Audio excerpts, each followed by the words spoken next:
Merhaba arkadaşlar. Şimdi Kanatsız Kuşlar yeni bölümünde nasıl izleniyor? Analiz videosunu çekiyorum. Şu an daha dizi devam ediyor arkadaşlar. Dizi bittikten sonra genel bir analiz videosu daha çekeceğim. Onu da seyredebilirsiniz. Ve şu an ver elini açıklıyorum. Kanatsız Kuşlar nasıl gidiyor? Analiz bilgisini paylaşayım. Arkadaşlar özet bölümünde son bölümün özetine göre daha iyi başladı. Seyirci tutuşu daha iyiydi.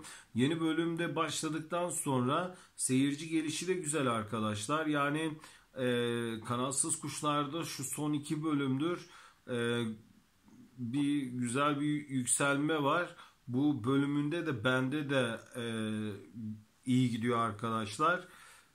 Yani bağımsız analizlerimde Kanatsız Kuşları toparlarsam son bölümünden yani şöyle söyleyeyim bir kategoride çok iyi gidiyor arkadaşlar. Total mı AB mi ABC 1 mi tam olarak onu tam olarak hesaplayamadım Kanatsız Kuşların. Ama genel olarak toparlarsam Kanatsız Kuşlar bu bölümünde bende güzel izleniyor arkadaşlar.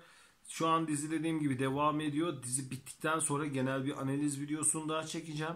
Onu da seyredebilirsiniz diyerek arkadaşlar genel analiz videosunda görüşmek üzere. Kendinize iyi bakın.